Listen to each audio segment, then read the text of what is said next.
I now give the floor to the permanent representative of the Russian Federation. Mr. President,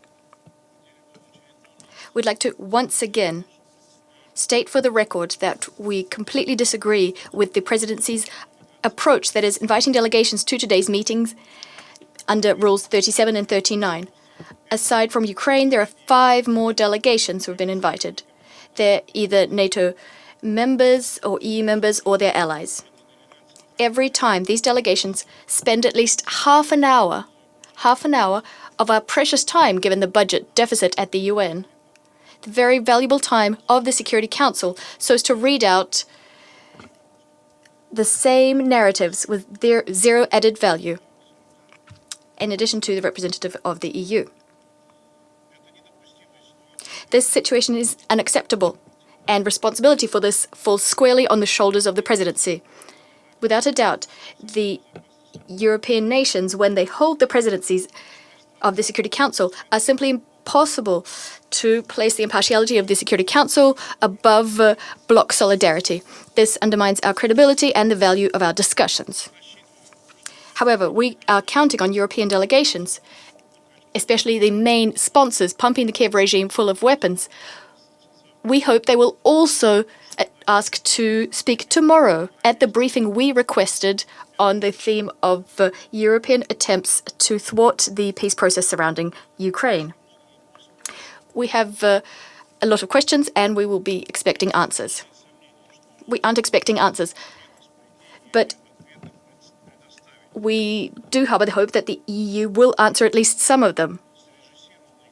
Not as part of a staged EU-NATO event organized by them for their purposes, based on preparations made by Brussels, but as called for here at the Security Council as part of an interactive discussion as the entire international community looks on. Strategic sovereignty was lost long ago by our former European partners, and they are incapable of doing what I just asked for.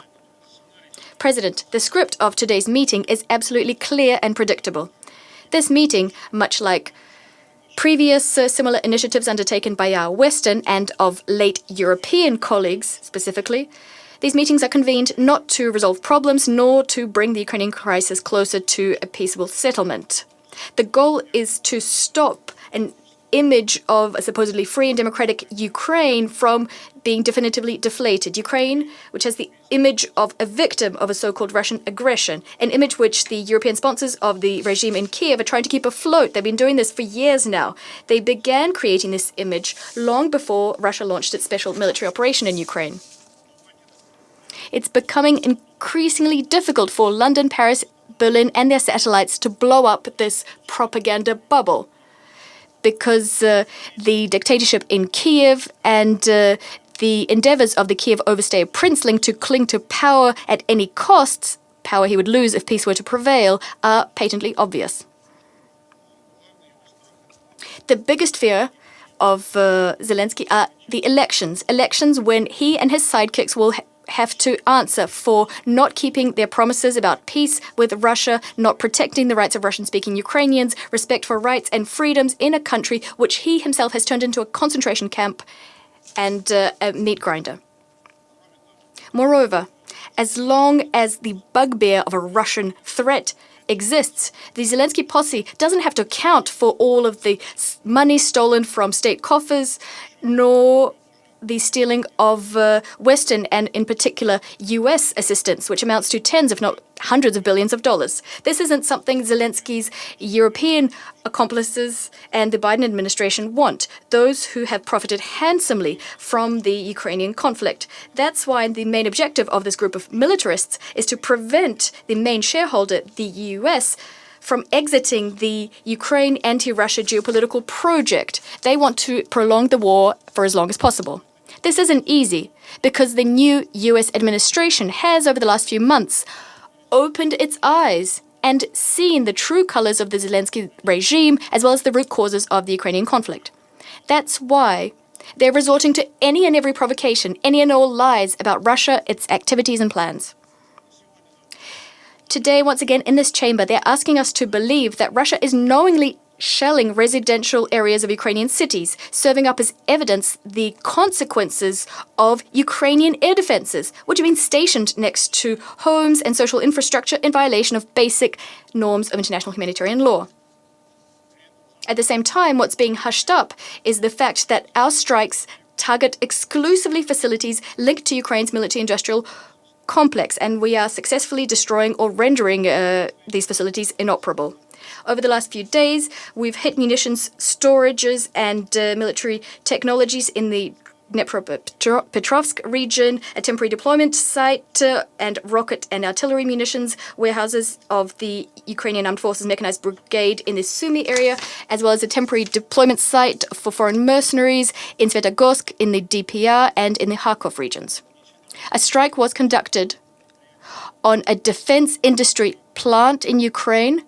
That's the Pavlogradsky chemicals plant in the Dnipropetrovsk region. We destroyed 2 Patriot anti-aircraft missile system launchers.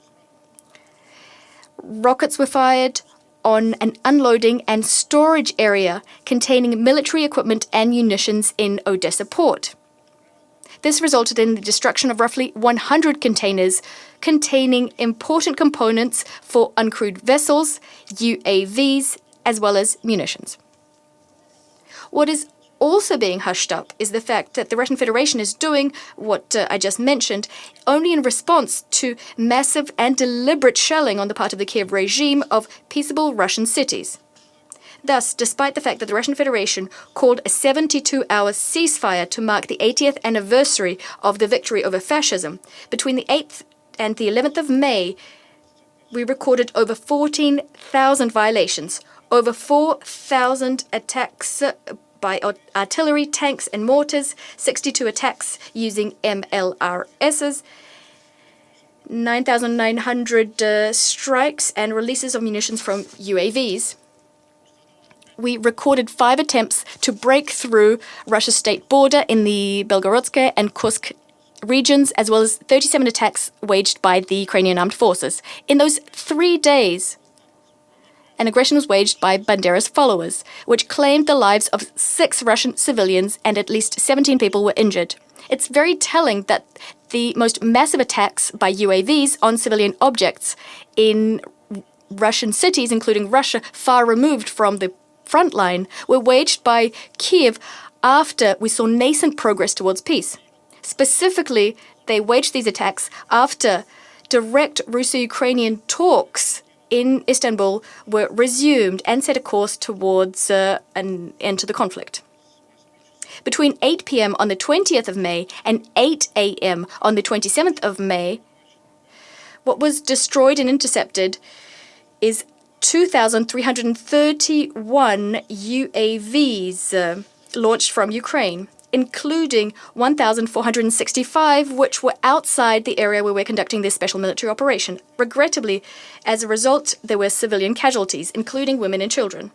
On the 22nd of May, due to an attack on the village of Pantelimonovka in the Donetsk People's Republic, 8 people were wounded.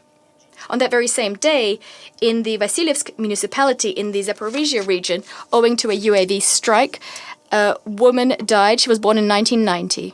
4 children were wounded. The Ukrainian armed forces also struck civilian objects in the city of Lvov in the Kursk Oblast using HIMARS, and 16 people were wounded, including 2 children.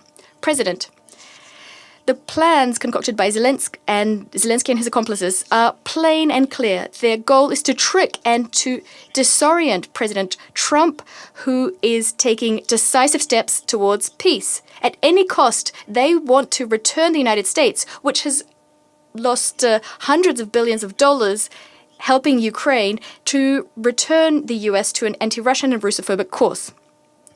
We will discuss their methods and tactics in detail tomorrow, which are aimed at undermining the efforts of Russian, US, and other regional mediators' efforts. We'll do this tomorrow, as we requested a meeting on the specific topic. We won't do that now. What I will say now is that promoting Ukrainian and Western lies about Russia is becoming increasingly difficult because the actual actions of the Kiev regime its deliberate choice, that is war, and the further suffering of their citizens speak volumes. What's also absolutely clear are the peace initiatives and concrete steps being taken by the Russian leadership.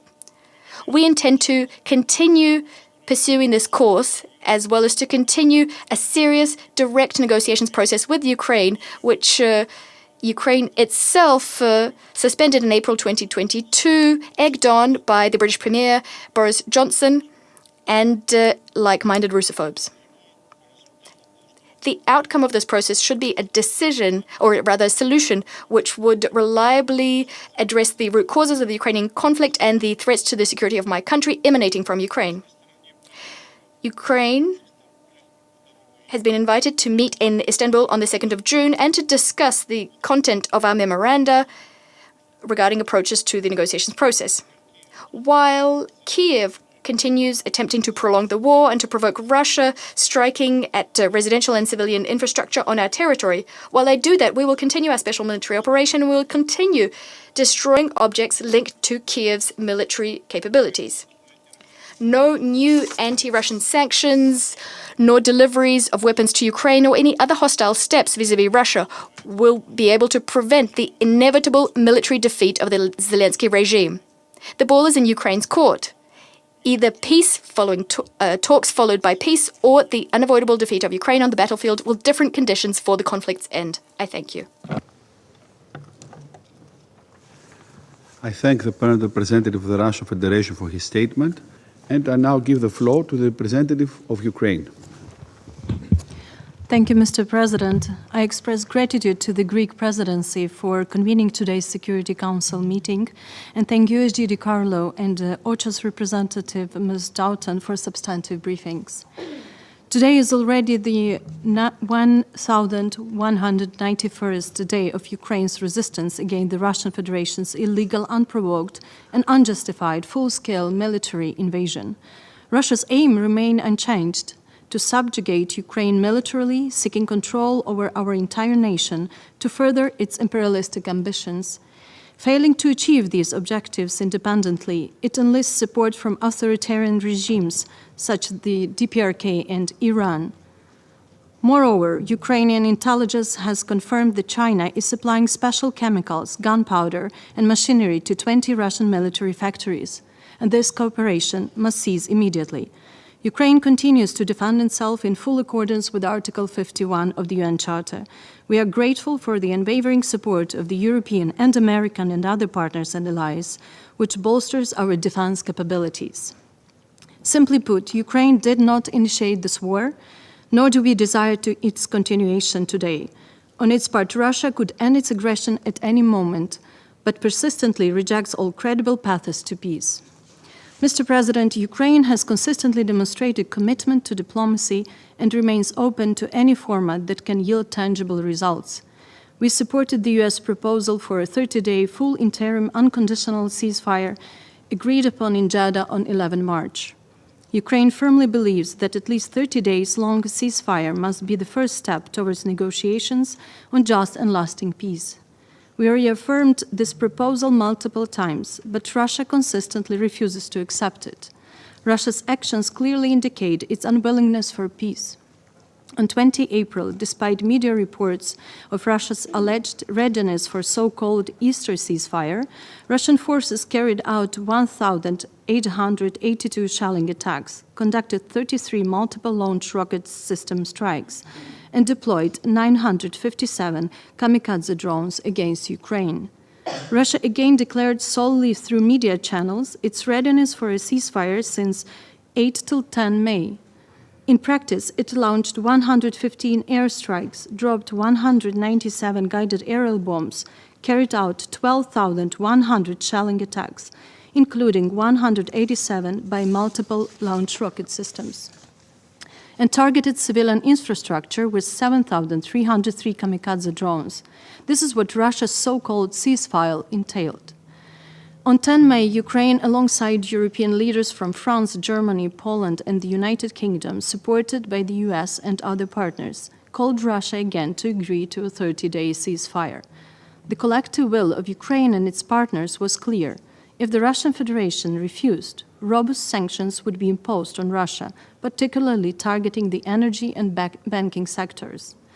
Russia's response was to reject an unconditional ceasefire and instead demand direct negotiations with Ukraine in Turkey. We are not afraid of talks. We are for constructive talks. President of Ukraine Volodymyr Zelensky was ready for a personal meeting with Putin because only Putin decides the strategic issues of war and peace in Russia. Our president visited Turkey on 15 May, ready for a direct meeting, whether in Ankara or Istanbul. Putin, however, refused to attend, sending a low-level delegation lacking decision-making authority. Despite this, a high-level Ukrainian negotiating team, headed by Defense Minister Rustem Umerov, was ready to discuss the ceasefire. Notably, Russian delegation mostly consisted of the same individuals it had sent to Istanbul in 2022. This demonstrates that Russia has not altered its fundamental approach. Their goal is to transform the Istanbul meeting into a staged, hollow process reminiscent of the talks in 2022. It is not Ukraine or Western leaders who are undermining negotiations, as Russia claims. It is Russia that sends delegation with no decision-making mandate, effectively nullifying the prospects of diplomacy. The only positive result of the meeting in Istanbul is an agreed exchange of prisoners of war in the format 1,000 for 1,000, implemented on 23rd, 25th May. Overall, if one sets aside all Russian nonsense, pseudo-historical statements, provocations, and the like, the Russian plan to present the Istanbul meeting as a continuation of March 2022 has failed. This is a completely new dynamic. The conditions for and realities are different now. In order to overcome the current diplomatic stalemate, there is a need for a meeting at the leaders' level, and President Zelensky has repeatedly reaffirmed his readiness to meet with Putin at any time and at any mutually agreeable location. We will continue to insist on an unconditional and complete ceasefire for at least 30 days as the only viable foundation for the success of any further discussions and steps. However, Russia is now trying to buy time in order to continue its war and occupy more Ukrainian land. It continues to intimidate and terrorize Ukrainian civilians by attacking the critical infrastructure and residential areas. All of this sends a clear signal. Russia does not desire to end this war and is neither willing nor ready for genuine negotiations. Russia's actions warrant full-scale pressure to limit its military capabilities and to push it toward real peace. The Istanbul meeting and its follow-up cannot and will not serve as an excuse not to increase pressure on Russia. On the contrary, it is proof of why such pressure is urgently needed. The strength of this pressure is inversely proportional to the Russians' willingness to be constructive and embark on a genuine peace process. Mr. President, the Russian Federation continues to escalate its brutal and systematic attacks on civilians across Ukraine. Day and night, Ukraine endures relentless waves of deadly drone and missile strikes. In May, their scale and intensity have reached unprecedented levels of devastation. On 24th and 25th May, the Russian Federation executed one of the largest combined assaults since the onset of its full-scale aggression, launching 83 missiles of various types and 548 drones against civilian targets across Ukraine. The attacks killed at least 12 civilians and injured dozens of others. In the Zhytomyr region, an airstrike on a residential neighborhood killed 3 siblings from one family: 8-year-old Stanislav, 12-year-old Tamara, and 17-year-old Roman. On 26 May, Russia launched its largest drone attack since the beginning of the full-scale invasion, using 355 attack drones, along with 9 cruise missiles targeting civilian areas, again killing and injuring civilians and damaging or destroying residential buildings and civilian infrastructure. In just these 3 days, Russia launched over 900 attack drones, along with ballistic and cruise missiles. Russian terror against civilians continues every single day. Today, Russia launched an airstrike on the village in the Zaporizhzhia region, using guided bombs. The attack killed at least 2 civilians and injured 3 others. More than 50 homes are damaged, and 5 were destroyed, and nearly 600 households lost electricity. These strikes lack military logic, and aggressor state is gaining nothing. They are clearly intended to terrorize the civilian population, inflict widespread destruction, and reflect a blatant disregard for international humanitarian law and a profound contempt for diplomacy. They also represent a deliberate political decision, Putin's decision to continue his war of aggression. Each such terrorist attack justifies the imposition of new strengthening sanctions against the Russian Federation. The silence of the international community only emboldens Putin. These ongoing attacks underscore the urgent need for continuing expanded support to protect Ukrainian civilians from indiscriminate violence. We are deeply grateful to every partner and ally assisting Ukraine in strengthening our air defense capabilities. The timely delivery of air defense systems saves lives. Ukraine welcomes the recent report by the UN Commission of Inquiry on Ukraine, which for the first time documents Russia's systematic drone attacks against civilians in the Kherson region. This inhuman tactic of terror has continued for a long time and must not go unpunished. Threats to Ukraine's civilian population represent a new and troubling aspect of modern warfare, potentially setting a precedent for future full-scale conflicts. A defining feature is the constant, direct threat of missile and long-range drone attacks across the entire country, even in regions over 1,000 kilometers from the front line. This sustained threat not only endangers civilian lives, but also severely impacts the psychological, security, and socio-economic well-being of the population. It is an integral element of Russia's military strategy that must be duly addressed within the UN broader efforts and discussions on the protection of civilians in armed conflict. Mr. President, let's remind that thousands of Ukrainians, both civilians and military personnel, remain imprisoned in the Russian Federation or in temporarily occupied territories of Ukraine. Many were captured before 2022. They continue to be subjected to torture, inhuman and degrading treatment, and conflict-related sexual violence, in flagrant violation of international humanitarian law and human rights law. Russia continues to return Ukrainians in a highly selective and arbitrary manner. Ukraine demands immediate and unconditional stop of all torture and ill treatment of detainees and full adherence to the Geneva Conventions on the treatment of prisoners, as well as compliance with the UN standard minimum rules for the treatment of prisoners, the Nelson Mandela Rules and the Bangkok Rules, which set gender-specific standards for the treatment of women in detention. Mr. President, the situation at the Zaporizhzhia nuclear power plant remains critically difficult, where all the 7 indispensable pillars for ensuring nuclear safety and security during an armed conflict continue to be systematically violated.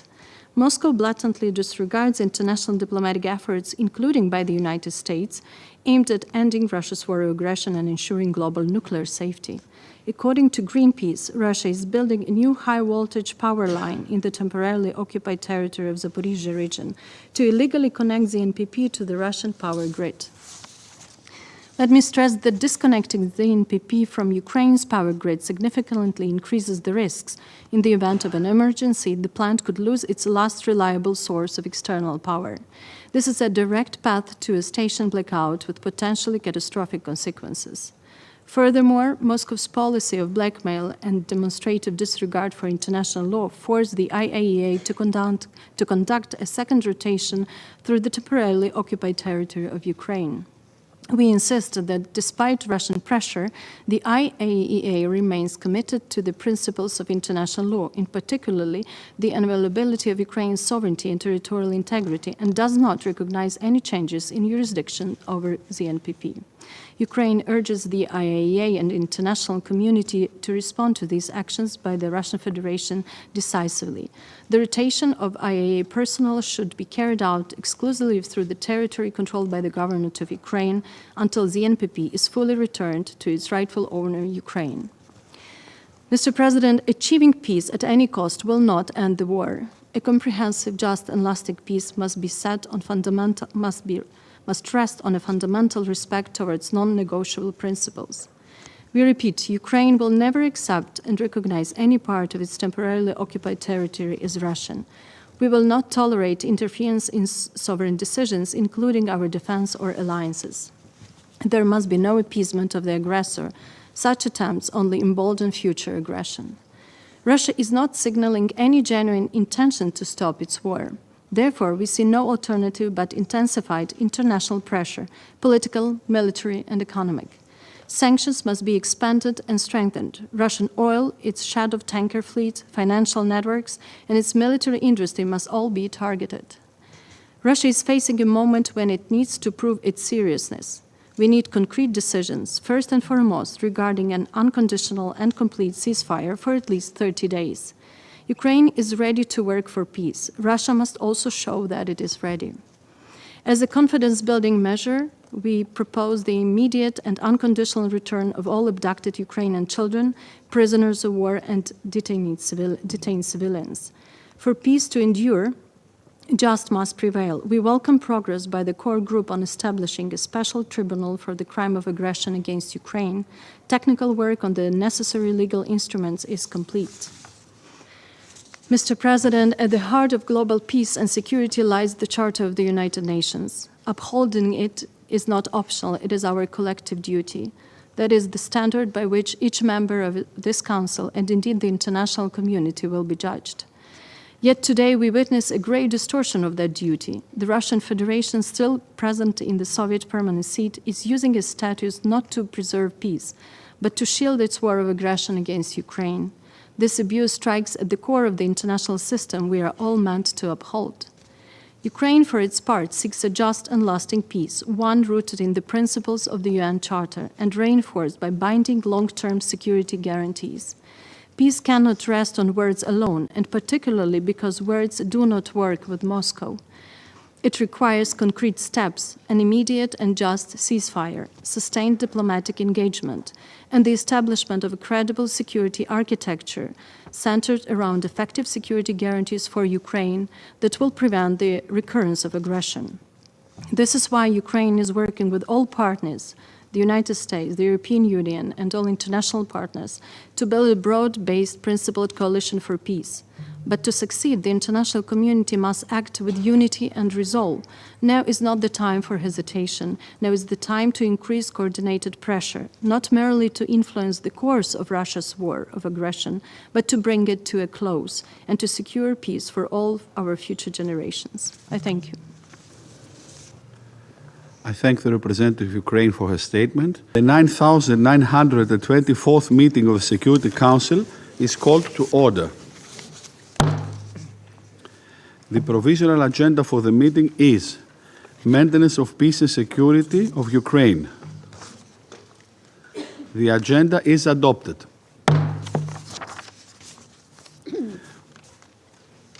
In accordance with Rule 37 of the Council's Provisional Rules of Procedure, I invite the representatives of Czechia, Estonia, Iceland, Poland, and Ukraine to participate in this meeting. It is so decided.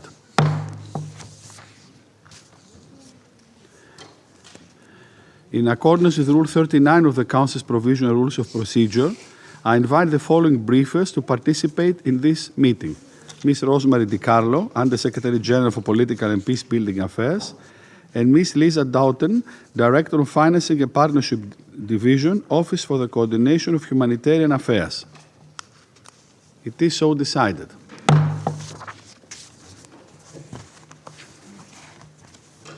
In accordance with Rule 39 of the Council's Provisional Rules of Procedure, I also invite His Excellency, Mr. Stavros Lambrinidis, Head of the Delegation of the European Union to the United Nations, to participate in this meeting. It is so decided. The Security Council will now begin its consideration of Item 2 of the agenda. And I now give the floor to Ms. Rosemary DiCarlo. Thank you, Mr. President. When I last briefed this Council on developments in Ukraine exactly 1 month ago, there was cautious hope of progress on the diplomatic front to stop the fighting. Regrettably, instead of steps toward peace, we witnessed a brutal surge in large-scale Russian attacks across the country. This escalation comes after a relative reduction in the intensity of attacks, including the unilateral 72-hour truce declared by the Russian Federation from 8 to 11 May. For 3 consecutive nights last weekend, Russian armed forces attacked Ukrainian cities and towns with record numbers of long-range missiles and drones, killing and injuring dozens of civilians. Most of the casualties were recorded in Kiev, Kharkiv, Odessa, and Mykolaiv, as well as in other densely populated areas. On Monday, 26 May, at least 6 people were reportedly killed and 24 injured across the country, including in Donetsk, Kherson, Zaporizhia, Odessa, and Mykolaiv regions. According to Ukrainian officials, with 355 drones, Monday's attack was the largest drone attack on Ukraine since the start of Russia's full-scale invasion. This topped the previous record from the night before. On Sunday, 25 May, 12 people, including 3 children, were reportedly killed and more than 60 others were injured when missiles and drones hit Kiev and other locations in the Kiev, Zhytomyr, Khmelnytskyi, Ternopil, Dnipropetrovsk, Mykolaiv, Odessa, Kharkiv, Chernihiv, Cherkasy, Sumy, and Poltava regions. More than 80 residential buildings were reportedly damaged. On Saturday, 24 May, at least 15 people, including 2 minors, were reportedly injured in a Russian strike on Kiev. Elsewhere, at least 13 people were reportedly killed, 4 people in the Donetsk region, 5 in the Kherson and Odessa regions, and 4 in the Kharkiv region. The Dnipro and Zaporizhia regions were also hit. In addition, Sumy region in the northeast of Ukraine has been hit particularly hard by continuous cross-border heavy shelling. On 17 May, only hours after Russian and Ukrainian delegations met in Istanbul, a Russian drone strike on a civilian bus in Bielopolya in Sumy region reportedly killed 9 people and injured 7 others. Among those killed were 3 members of the same family, a mother, a father, and their daughter. In total, since the start of Russia's full-scale invasion of Ukraine in February 2022, at least 13,279 civilians, including 707 children, have been killed. The confirmed number of civilians injured stands at 32,449, including 2,068 children. The overall security situation so far in 2025 is significantly worse than in the same period last year.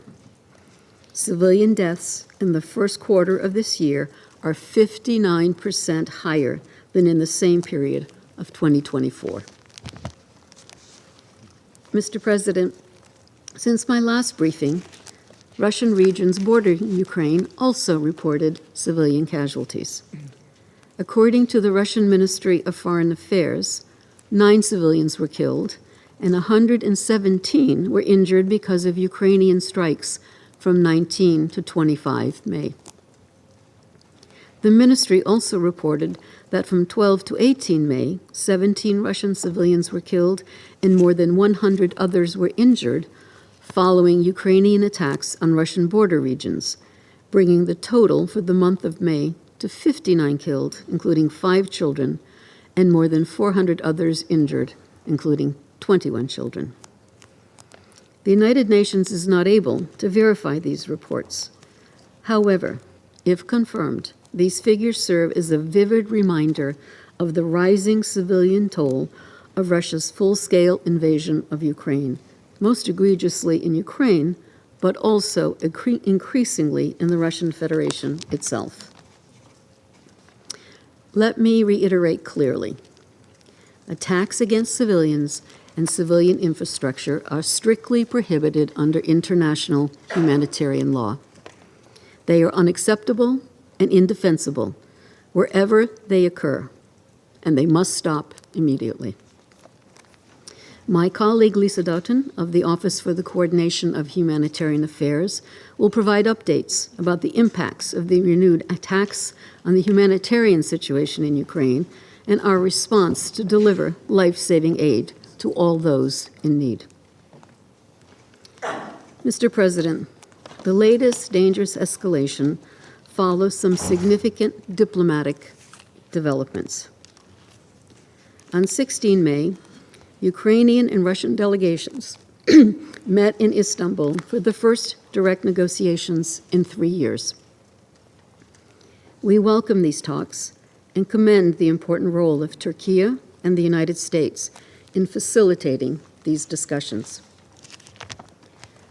While the talks did not result in the much-needed, complete, immediate, and unconditional ceasefire that the Secretary General has called for, it is encouraging that the sides have reportedly agreed to continue the process. We also welcome an important result of these talks, the recently completed phased exchange of 1,000 prisoners of war on each side. We hope that all remaining prisoners of war and civilian detainees will soon return home. Mr. President, throughout the war, the Office of the High Commissioner for Human Rights has reported on the human rights violations in the territories of Ukraine occupied by the Russian Federation. The Independent Commission of Inquiry on Ukraine, meanwhile, continues to investigate alleged violations and abuses of human rights and international humanitarian law in Ukraine. Just yesterday, the Commission reported on allegations of systematic drone attacks by Russian forces targeting civilians in Kherson. The impact of the war on children is particularly heartbreaking. More than 5.1 million children have been displaced from their homes. 1 in 5 children has lost a relative or friend since 2022. And the fate of Ukrainian children reportedly deported to the Russian Federation remains a question of deep concern. Mr. President, the massive wave of attacks over the weekend is a stark warning of how quickly this war can reach new destructive levels. Further escalation would not only aggravate the devastating toll on civilians, but also endanger the already challenging peace efforts.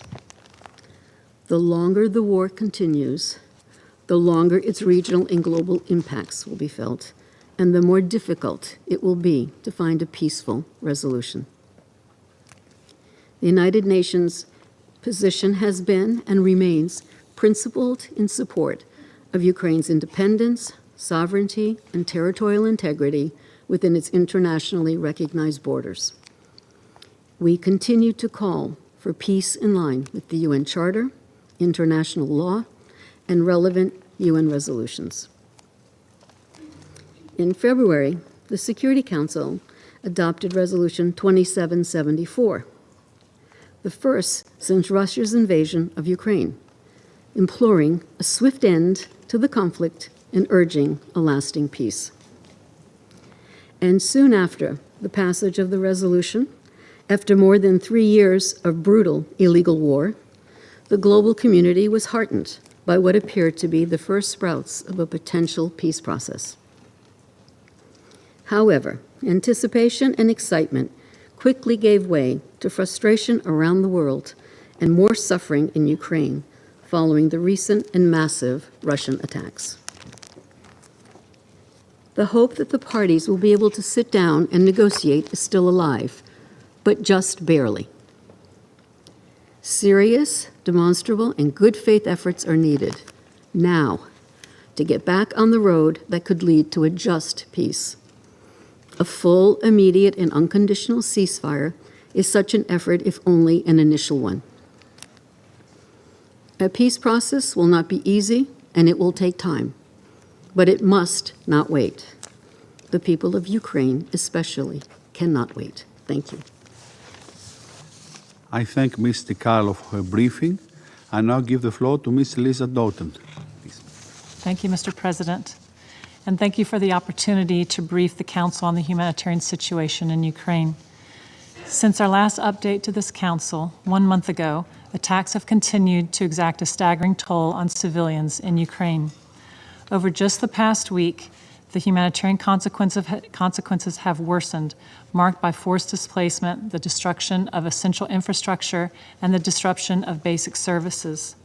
Despite peace talks earlier this month, a series of airstrikes and other hostilities, especially over this past weekend, caused civilian casualties across Ukraine, including the killing of 3 children. According to the UN Human Rights Office, OHCHR, at least 14 civilians were killed and over 39 injured. The attacks also caused extensive damage to civilian infrastructure, homes and schools, including in densely populated areas. Healthcare services remain under severe strain, particularly in the frontline areas of Kharkiv and Donetsk regions. These disruptions are limiting access to trauma care and other critical services, putting the sick and injured at serious risk. The World Health Organization has now verified more than 200 attacks affecting healthcare facilities, personnel, transport, supplies, and patients across Ukraine in 2025. Mr. President, civilians continue to face constant and grave dangers, particularly in the east, the south, and along the northern border regions. Missile and drone attacks over the past week have caused extensive civilian casualties and damaged residential buildings and essential infrastructure, including gas pipelines, schools, and public transport across at least 10 regions far from the front line, including Kyiv, Zhytomyr, and Helsinki. These incidents underscore the continued vulnerability of civilians nationwide, including the more than 3.7 million people currently displaced across Ukraine. This past week alone, more than 5,000 people, mainly from Kherson, Donetsk, and Sumy regions, were newly displaced as violence escalated. According to unverified reports, civilian casualties and damage to civilian infrastructure were also recorded in the Kursk and Belgorod regions of the Russian Federation. As the Secretary General reaffirmed earlier this week, and as we have said multiple times before, under international humanitarian law, constant care must be taken to spare civilian and civilians' objects. Mr. President, the war continues to have a disproportionate impact on women and girls, particularly in these forcibly displaced areas. Risks of gender-based violence remain high, with ongoing demand for protection services outpacing available support, especially in some frontline areas. The dangers also remain high for humanitarian workers. So far in 2025, 37 incidents of violence impacting humanitarian personnel, assets, and facilities have been recorded. 2 aid workers have been killed and 23 have been injured while delivering assistance. Again, under international humanitarian law, humanitarian workers and assets must be protected.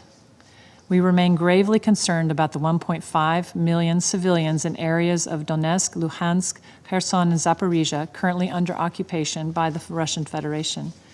These communities remain largely out of reach for humanitarian actors, not due to lack of capacity or will, but because of persistent impediments to humanitarian access. International humanitarian law is unequivocal. All parties must allow and facilitate the rapid, unimpeded passage of humanitarian relief for civilians in need. Obstructions that leave the civilian population without the essentials to survive run contrary to this obligation. Mr. President, despite escalating challenges, humanitarian partners, many of them local NGOs, continue to deliver vital assistance. This includes food, clean water, hygiene kits, and protection services for civilians living near the front line, those in the process of evacuating, and the most vulnerable among the internally displaced.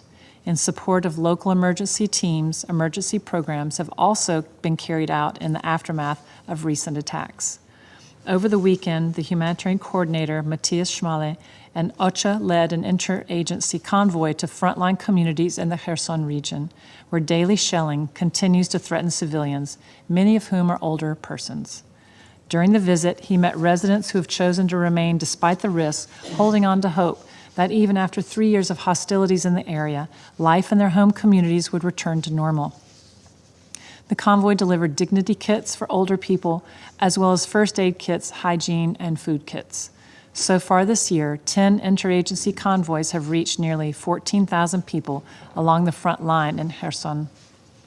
The humanitarian response continues to serve as a vital lifeline for millions.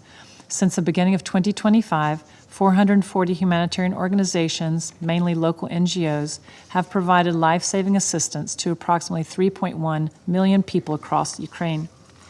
However, we're now more than 5 months into the year, and due to the sharp contraction in humanitarian funding, only a quarter of the $2.6 billion required for the 2025 Humanitarian Needs and Response Plan has been received.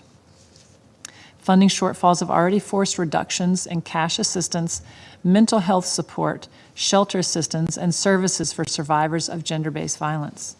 Without urgent support, core programs risk being suspended just as needs are arising. Mr. President, let me conclude with 3 urgent messages. First, protect civilians and civilian objects. Attacks directed against homes, hospitals, and IDP shelters must stop, as must all indiscriminate attacks. Second, facilitate sustained humanitarian access.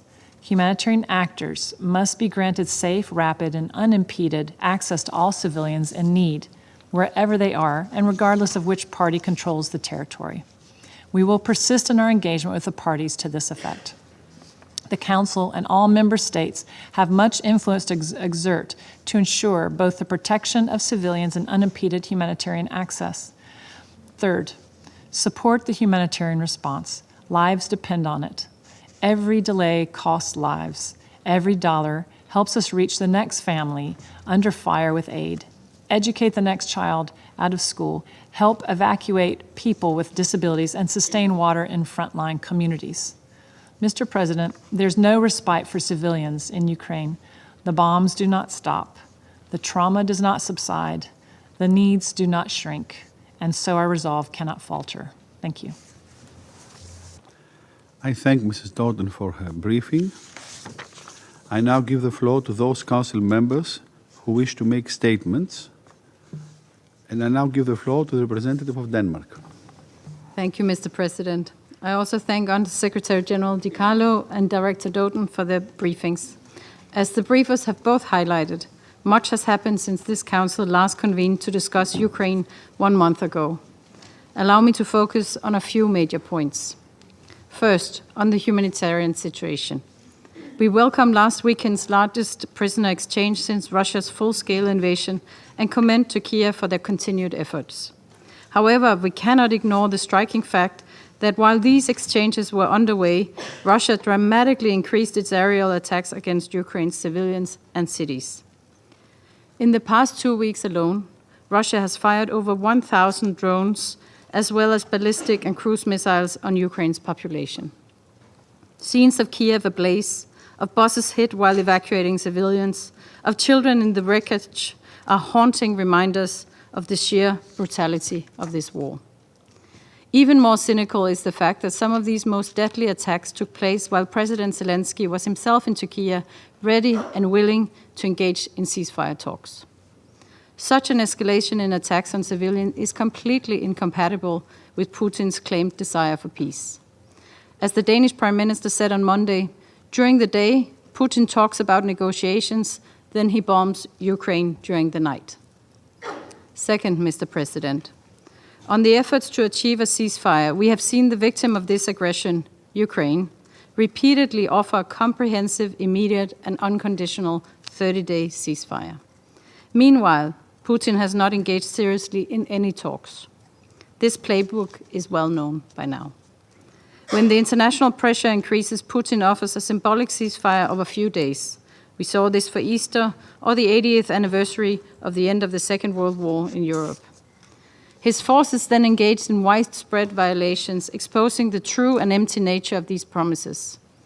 Just yesterday, the Independent International Commission of Inquiry on Ukraine published a report concluding that Russian armed forces have been systemically committing crimes against humanity by hunting civilians using remote-controlled drones. Mr. President, rather than engage in good faith negotiations, Russia has simply reissued the same maximalist demands that Russia knows will end talks before they even begin. Curbing Ukraine's right to defend itself, violating Ukraine's territorial integrity and international recognized borders, offering no repatriations for the hundreds of billions of dollars of damage Russia has inflicted across Ukraine. Ukraine cannot be expected to accept terms that amount to its full capitulation and subjugation. Let there be no doubt, these demands are completely unacceptable. They are simply distraction, smokescreens to buy time and continue the killing. Mr. President, in closing, it is now high time for Russia to come to the negotiation table to engage seriously. As a start, Denmark calls for an immediate 30-day ceasefire. Denmark will continue to stand with Ukraine until a comprehensive, just, and lasting peace in line with the UN Charter is achieved. Ukraine must be free to decide its own future. There must be accountability for the terrible and widespread suffering its people have endured. We cannot and we will not remain silent in the face of this suffering and this dramatic escalation. Thank you.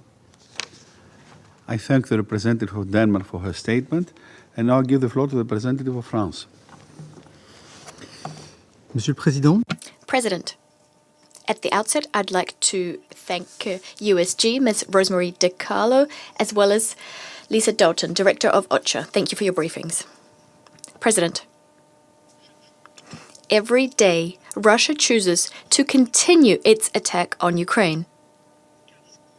No narrative can conceal this blatant fact. There can be no excuse to justify it. The people who are dying day in, day out in this war are the victims of a deliberate, renewed, and unjustifiable choice being made by Moscow. A ceasefire in Ukraine is something everyone is clamoring for. Everyone except Russia. Only Russia is impeding this process. 1 month ago, in this very chamber, with the Minister for Europe and Foreign Affairs of France, Jean-Noël Barrot, present, all members of the Security Council, except Russia, called for an end to hostilities. Ukraine recalled that starting from the 11th of March, it had been ready to accept an immediate, complete, and unconditional ceasefire. What's happened since then? Ukraine reaffirmed that it was ready to end hostilities. The Ukrainians have been saying this across the board, including at the highest political level. President Zelensky reiterated in Kiev on the 10th of May this very fact, together with the leaders of Germany, France, Poland, and the UK. Once again, the Russian president dodged the issue. Once again, he refused to end his attacks. To divert attention and to deliberately prolong the carnage, he called for direct negotiations in Istanbul, which he did not attend. President Zelensky was there, in Turkey, waiting for President Putin. Everyone knows this. In response to ceasefire proposals, the Russian Federation did not respond with a willingness to partake in real peace negotiations. Russia's real response were massive strikes it undertook on Ukrainian territory on the 23rd, 24th, and 25th of May, in which over 15 people died and hundreds were injured. The disproportionate means being used by Russia speak for themselves. In Istanbul, a lower-level delegation from Russia attended. A rejection of an immediate and unconditional ceasefire was what they proposed, and there were vague engagements made to continue discussions.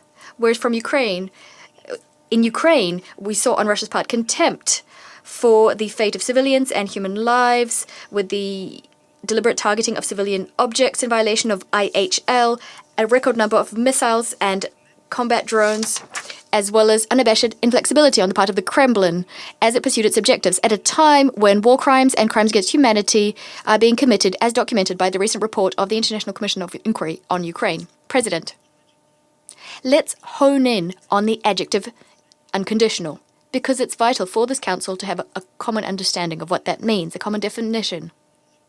What does that mean, an unconditional ceasefire? This entails, and in fact, Ukraine has shown itself to be willing to do so since the 11th of March. It entails stopping the hostilities immediately, without any conditions. It is not the way Russia sees it, that is, a possible end to hostilities with an unspecified time frame, which hinges on a peace agreement being signed that's tantamount to a capitulation on the part of the attacked party. What does it mean, starting unconditional peace talks? It means accepting to participate in discussions which are not subject to any conditions. This is what Ukraine has been doing and did in Istanbul on the 16th of May, accepting direct negotiations with Russia without any prerequisites for a ceasefire. It's not about setting maximalist conditions. Yet this is how the Russian Federation interpreted this in Istanbul on the 16th of May, when Russia demanded for Ukraine to withdraw its troops from the Ukrainian regions of Donetsk, Luhansk, Zaporizhia and Kherson.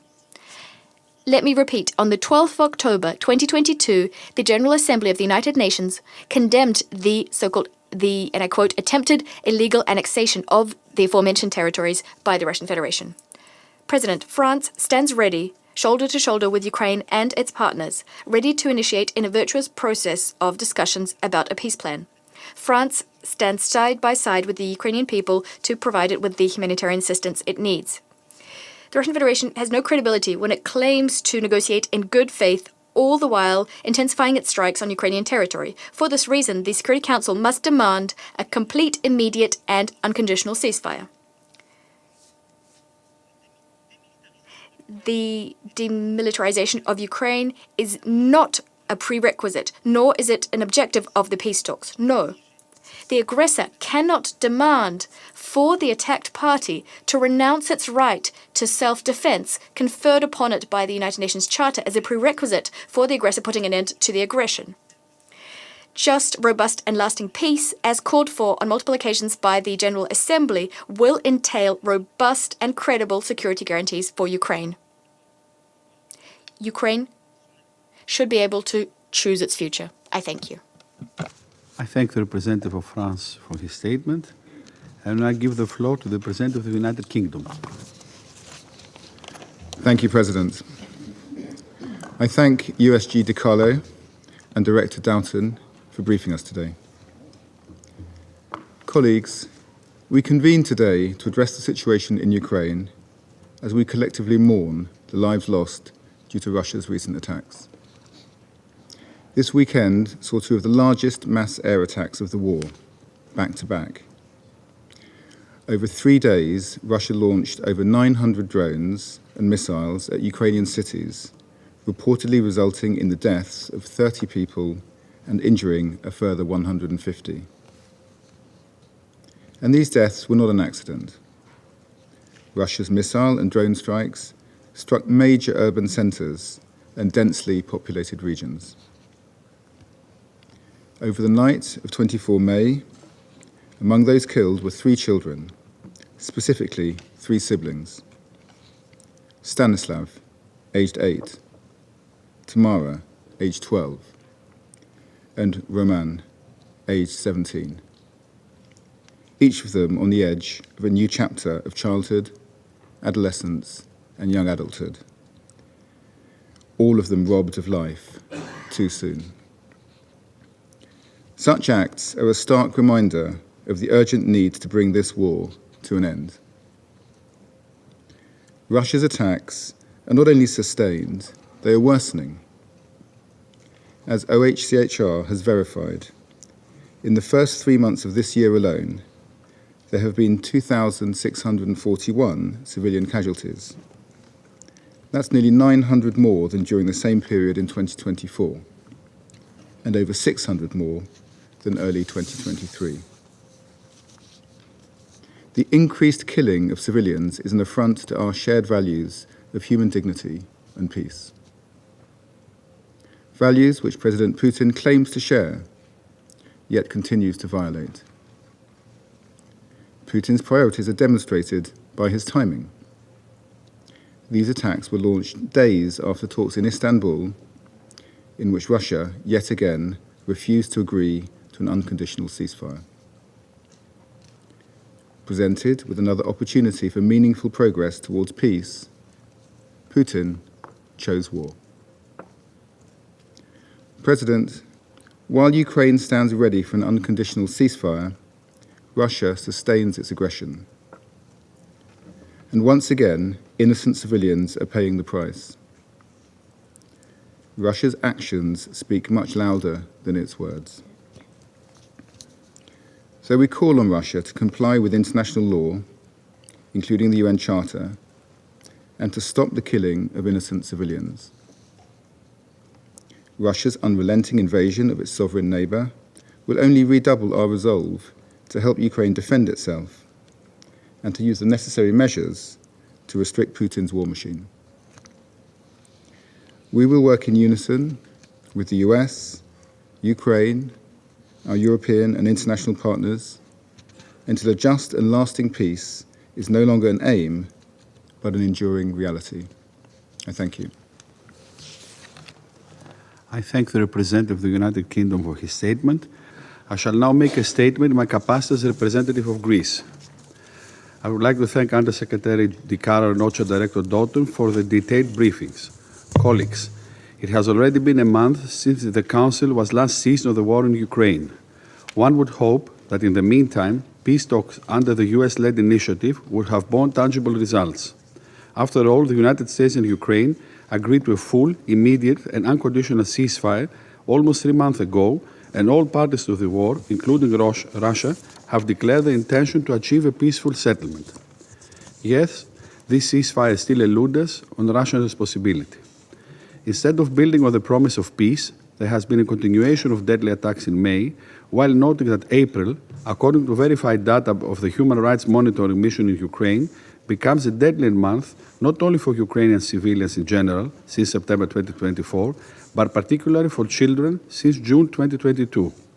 As the UN humanitarian coordinator has stressed, across Ukraine, no place is safe.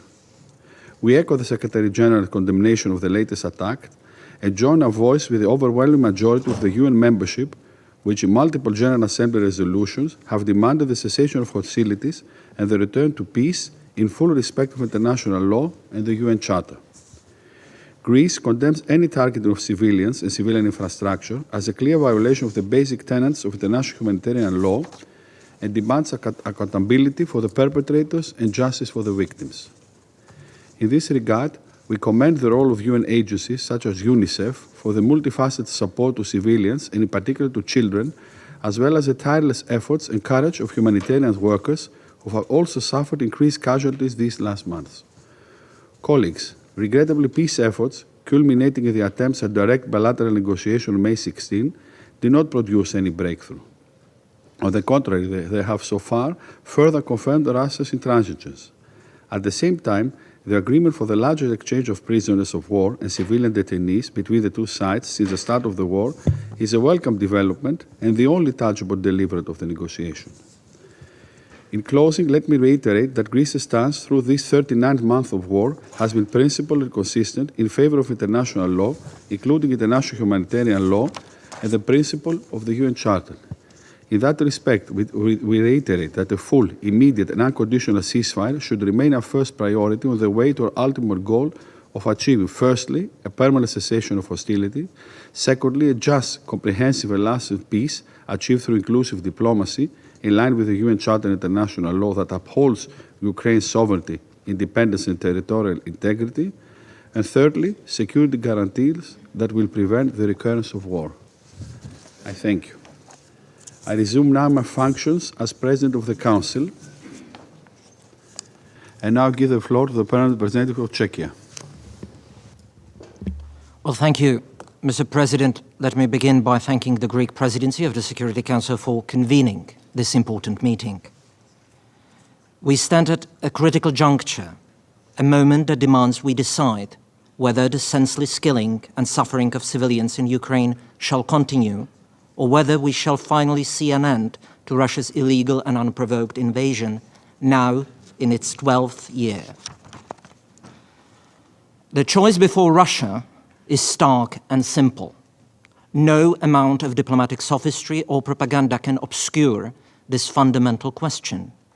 Is Putin's Russia prepared to end the death and suffering it has inflicted upon Ukraine? Ukraine has demonstrated its commitment to peace through actions, not merely words. President Zelensky has repeatedly stated Ukraine's readiness for an immediate, unconditional 30-day ceasefire and the commencement of talks to end this war permanently. No strings attached, no preconditions. Meanwhile, Russia continues to play for time. When Russia's president suggested direct talks, Ukraine's president accepted without hesitation, ready to meet his counterpart face to face. Yet, while Ukraine stretches out its hand, the Kremlin bides its time. I invite you to draw your own conclusions about who genuinely seeks peace and who perpetuates killing and suffering. The past several days have reminded us yet again of Russia's true intentions. We have witnessed the relentless escalation of aerial attacks against Ukrainian cities that kill innocent civilians, including children, and devastate civilian infrastructure with calculated cruelty. The time has come to end Russia's invasion of Ukraine. Czechia joins others in calling upon this Council and the wider international community to help create the conditions for a just and lasting peace in Ukraine, a peace that upholds the UN Charter and all relevant General Assembly resolutions. Ladies and gentlemen, peace cannot be dictated by the aggressor. Ukraine's sovereignty, territorial integrity, and right to choose its own future must be guaranteed. Mr. President, the path forward is clear. The choice is Russia's to make. The world is watching.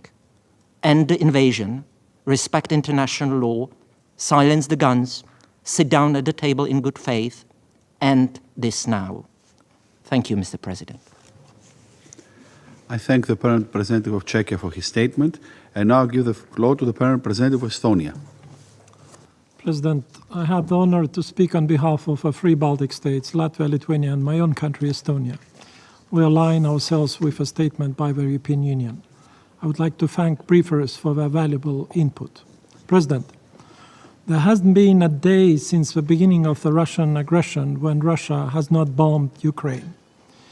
Even this last weekend, while Russia claims that it is actively pursuing peace, it conducted the most intense wave of aerial attacks against Ukraine since the beginning of the aggression, using roughly 1,000 drones and missiles to deliberately attack civilians and civilian infrastructure.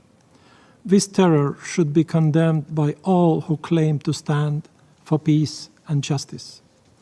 President, since Russia's aggression, Ukraine has repeatedly expressed its unwavering commitment and political will to reach a comprehensive, just, and lasting peace in line with the UN Charter, international law, and relevant UN General Assembly resolutions. Ukraine agreed to a full and unconditional ceasefire proposed by the United States. President Zelensky expressed readiness to meet with Putin to discuss peace, but Russian side ignored this opportunity, sending a sham delegation to the meeting instead. We see Kremlin dragging its feet and using all sorts of fabricated excuses, while raising already unreasonable demands even further, making it clear that Moscow has no interest in agreeing to a real ceasefire in Ukraine. How long do we have to endure this drawn-out routine, all the while Russia keeps on implementing its genocidal policy? For how long? These attacks are not madness, but a deliberate attempt by Russia to eradicate any hope Ukrainians have. Russia is adopting the tactics of the Nazis, who systematically carpet-bombed London in 1940 and 1941, with sole aim of making the British population feel terrified, hopeless, and force its leaders to surrender. The Nazis failed, and so will Russia. President, Kremlin is trying to convince all of us, the United States in particular, that our support to Ukraine is futile. Russia is calculating that by demonstrating its ability to harm and bleed Ukraine, it can also paralyze our political will to support Kyiv. However, Russia's assessment seems to be as adequate as was the original expectation to overrun Ukraine in 3 days. However, Russia's aggression and imperial zeal can only be curbed by increased joint international pressure. Pressure to force Russia into peace in Ukraine and cease Russian aggression once and for all. Persuasion and appeasement are perceived as a weakness in Moscow and therefore embolden the aggressor. Only increasing support to the victim of aggression, Ukraine, and raising the cost of aggression for Russia can pave a way to a comprehensive, just and lasting peace in Ukraine. Full accountability is an integral part of any just peace. By establishing the Special Tribunal on Russia's crime of aggression against Ukraine, under the auspices of the Council of Europe, we bring to justice those individuals who have committed heinous crimes. President, we welcome the talks in Istanbul between Ukraine and Russia on 16th of May and the subsequent exchange of prisoners of war. We call on Russia to immediately proceed with an all-for-all prisoners swap, as Ukraine proposed a long time ago. The testimonies of the returned Ukrainian prisoners of war are consistent with the UN reporting on the widespread abuse and torture conducted in revived Russian Gulag prison network. We therefore urge Russia to respect international law and the Geneva Conventions, stop torture, starvation, and ill treatment of prisoners of war, and ensure their access to adequate medical assistance. Finally, President, we continue to stand by Ukraine and reiterate our collective effort aimed at reaching a comprehensive, just, and lasting peace in Ukraine, in line with the UN Charter, international law, and relevant UN General Assembly resolutions. I thank you. I thank the Permanent Representative of Estonia for his statement, and now I give the floor to the Permanent Representative of Poland. Mr. President, Excellencies, at the outset, let me thank the Greek presidency for convening this important meeting and for accepting our request to participate in it. I also would like to thank the distinguished briefers for their insights. Mr. President, we meet on the 1,191st day of the full-scale Russian invasion of Ukraine. From the very first day, Poland, along with the other UN members, has been appealing for putting an end to the Russian war against Ukraine. All we wish for is a just and lasting peace at our borders. There have been 1,191 opportunities to end this aggression by introducing an immediate, full, and unconditional ceasefire that could open the way to genuine peace negotiations based on the full realization of international law. Unfortunately, for 1,191 days, President Putin has been deaf to the demands of the world. He pretends to be open to negotiations, while in reality, he simply plays for time in order to attain stronger position on the battlefield, no matter how many human lives it will cost. Russia has constantly and bluntly rebuffed any attempts to find a way to initiate a real peace talks offered by the different entities. Mr. President, best illustrations of Russia's lack of commitment to de-escalation was provided by the largest drones attack against Ukrainian cities since the beginning of the war, in parallel to the last weekend's Russian-Ukrainian exchange of 1,000 prisoners of war. The latter we welcome as a positive development. We condemn the latest Russian missile attacks on cities in Ukraine. Right after this body, the Security Council, finished debating on the absolute necessity to protect the civilians in the times of the armed conflicts, many innocent Ukrainians died or were wounded, including defenseless children. As per recent reports, April 2025 has been deadliest month for children in Ukraine since June 2022. At least 19 children were killed and 78 injured. We continue to call for holding Russia fully accountable for violation of international law, human rights, war crimes and crime of aggression at both state and individual levels. Mr. President, Poland actively supports US-led diplomatic efforts towards peace. To be sustainable, peace must be just, comprehensive and based on the UN Charter and its provision of sovereignty, territorial integrity and the equality of states. And it must be accompanied by the security guarantees not for Russia, but for the future without Russian attacks, not only against Ukraine, but also against other European countries.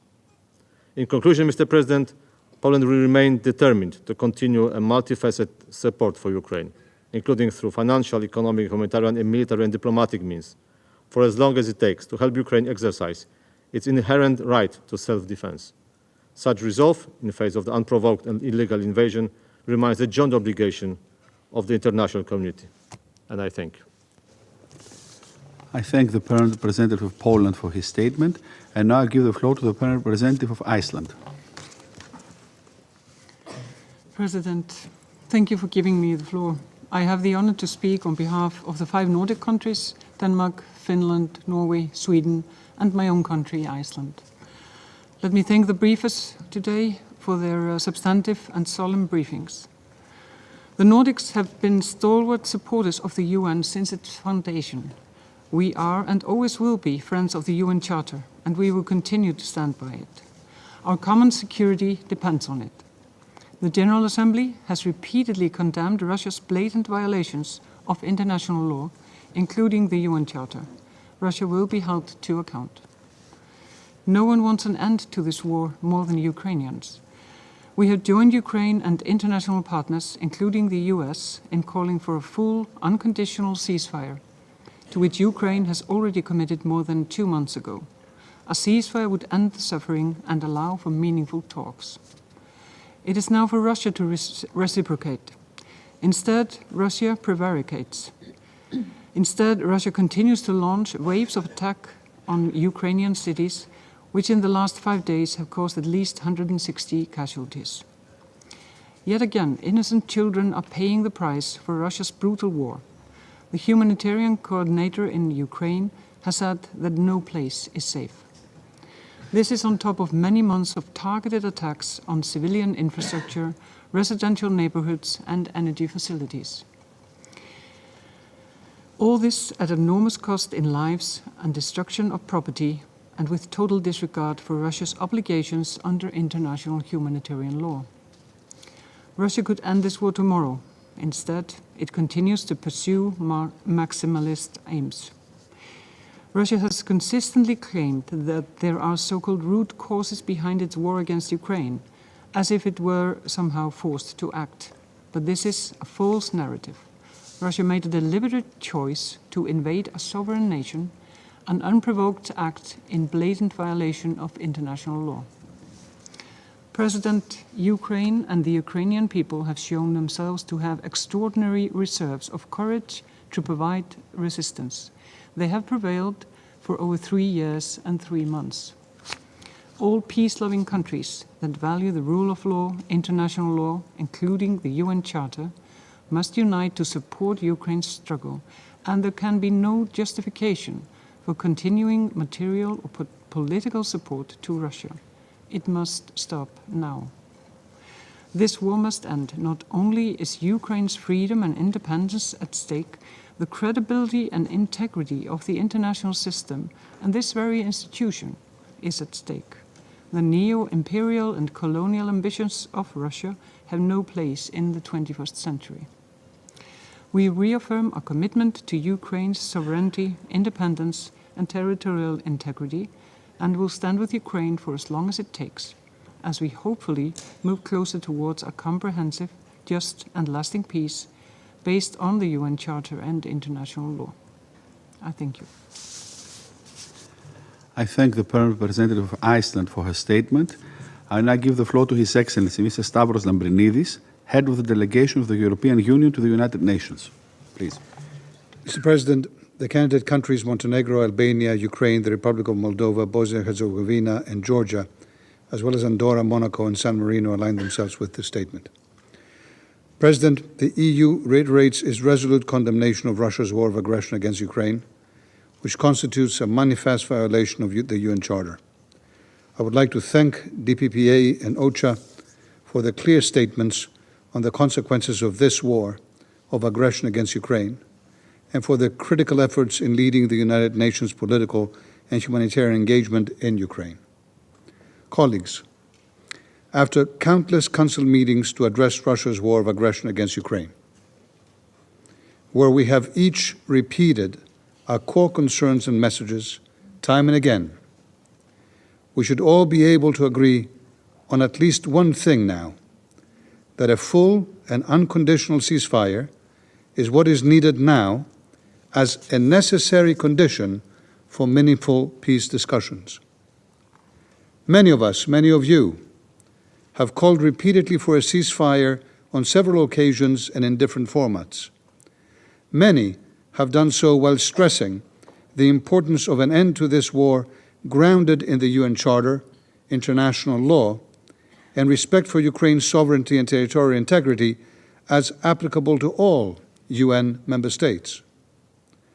Now is the time to make this a reality, end this illegal war and suffering, and achieve a comprehensive, just, and lasting peace in Ukraine in line with the UN Charter and international law.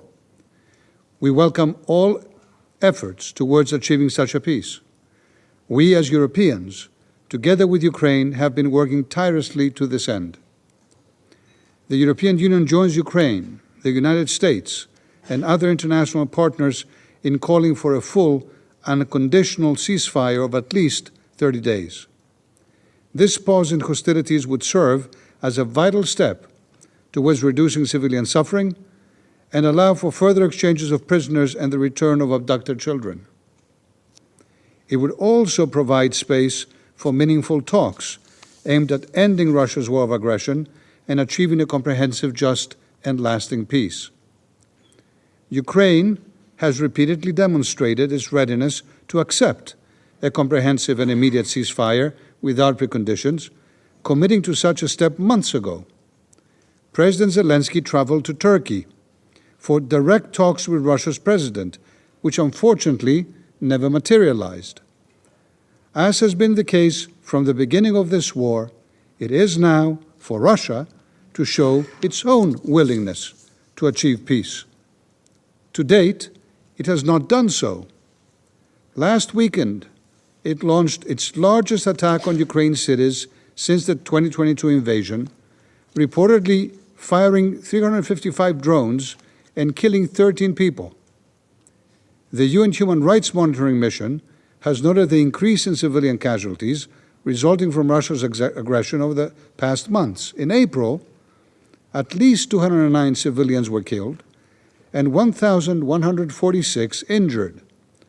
Russia's campaign of systematic airstrikes against Ukraine civilians and civilian critical infrastructure has not only not stopped, it has intensified.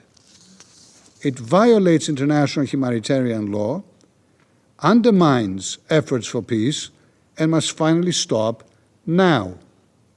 Colleagues, we must all reiterate this message.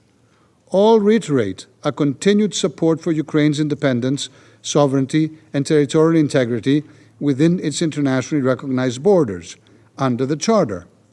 The EU will continue to support Ukraine and its people for as long as it takes. The Council must exert full, principled, and effective diplomatic pressure for a full and unconditional ceasefire and for a comprehensive, just, and lasting peace in line with the UN Charter. We implore you to do so immediately. Ευχαριστώ, κύριε Πρόεδρε. Thank you, Mr. President. I thank His Excellency Mr. Lambrinidis for his statement. There are no more names inscribed on the list of speakers. The meeting is adjourned.